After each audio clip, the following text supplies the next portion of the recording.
बिस्मिल्लाहिर्रहमानिर्रहीम। अस्सलाम वालेकुम। गोल्ड के 4 आवरली चार्ट के साथ गोल्ड ने आज फिर गैप ओपनिंग की और कंटिन्यूसली किसी बैरियर को भी बैरियर नहीं समझ रहा है और इस टाइम ये 4870 की लाइन में ट्रेड हो रहा है और 4876 के इसने हाई लगाए हैं।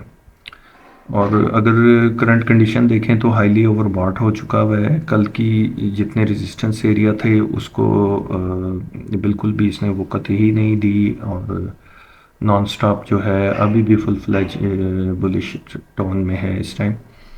और कहीं अगर प्रीवियस डेज़ की परसेंटेज वाइज कैलकुलेशन देखें कि कितना इंक्रीज़ आया है, उस हिसाब से इसको 4872 से लेके तो 4888 के बीच में कहीं रेजिस्टेंस मिलनी चाहिए। और अभी तक से 4876 का हाई लगा है और वापस जो है वो नीचे अभी तकरीबन $6-7 की डिप दोबारा ली है, लेकिन टोन इसकी पॉजिटिव ही है और फुल फ्लैज तेज़ी में ही है।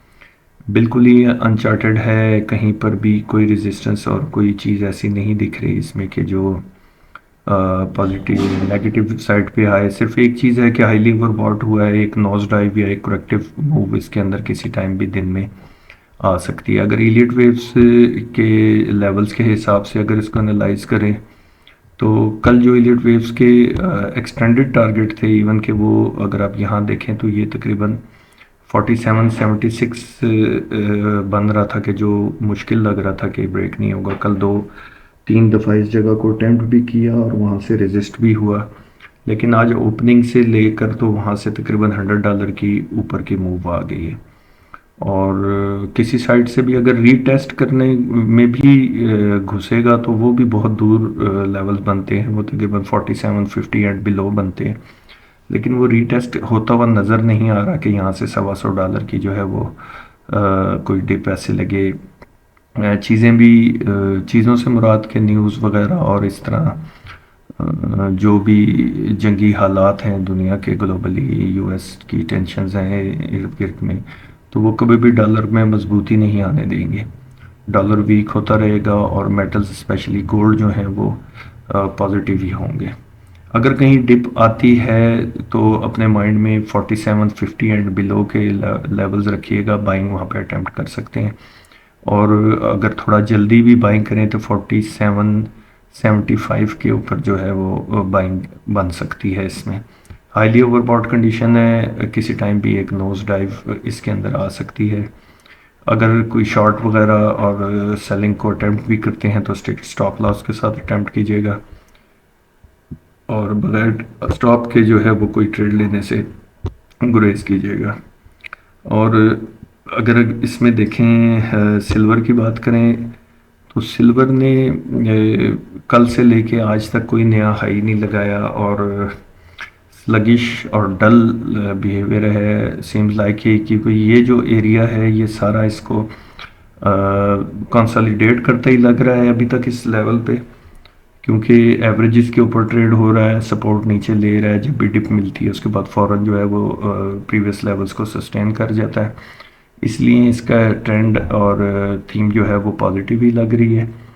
लेकिन अगर ये कहीं 21 डीएमए के नीचे ट्रेड होना शुरू हो जाता है, ये तकरीबन इसका 9280s की जो लाइन है, इससे नीचे ट्रेड होने की सूरत में ये कंसोलिडेशन नहीं लगेगी, ये डिस्ट्रीब्यूशन में चला जाएगा और ये जो छोटे छोटे बैंड्स के अंदर ट्रेड होता हुआ दिख रहा है, ये जो एरिया, ये जोन जो है, इसमें अगर तो डाउनफॉल आता है तो तकरीबन 90.40 से लेके तो 89 8990 8980 तक इसका डाउनफॉल बनता है और ये इस सारे चैनल की जो है वो एक करेक्टिव डिप बन जाएगी, करेक्शन कंप्लीट हो जाएगी, फिर ये फ्रेश होगा नई रैली के लिए। लेकिन अभी इसका करंटली जो है स्लो और स्लगिश बिहेवियर है।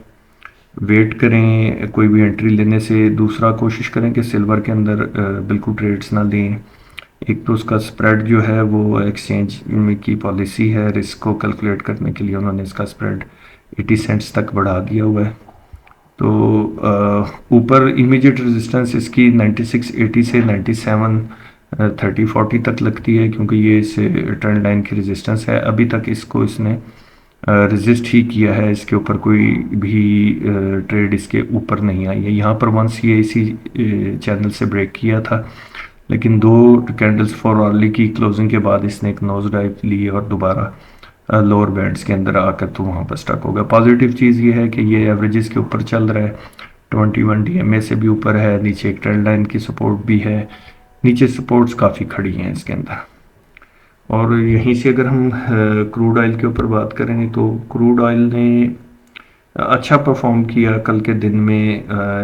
तकरीबन 1.5 दिन की कंसोलिडेशन थी जिसको इसने कल मैच्योर किया, एक अच्छी मूव दी। ये कल का सारा दिन का बिहेवियर है। ये एरिया सारा जो है ये कल, अगर मैं आपको थोड़ा सा जूम करके दिखाऊं तो ये एरिया सारा इसका एक किस्म का कंसोलिडेट ही किया, अप साइड पे ही रहा। ट्रेंड को देखते जाएं तो ये अप ट्रेंड में ही रहा।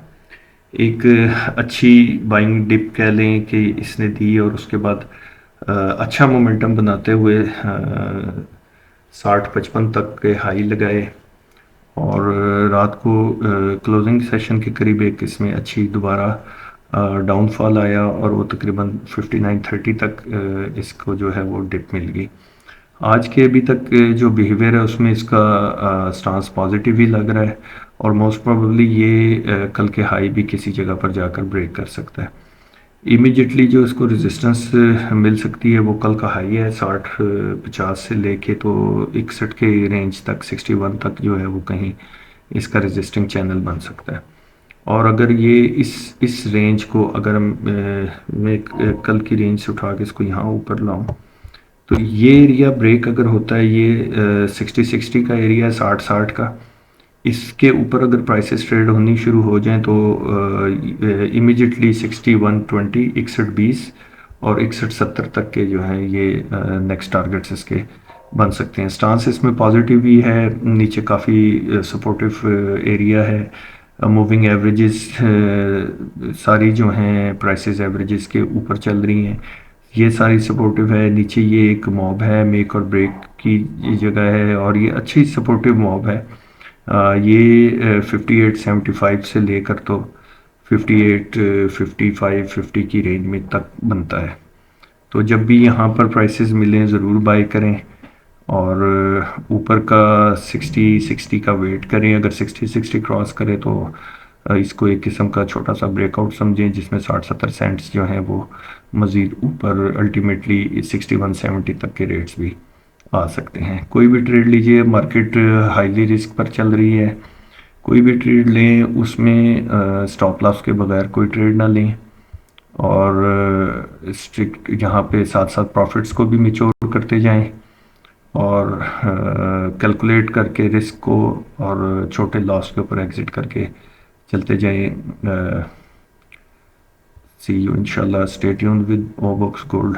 अस्सलाम वालेकुम।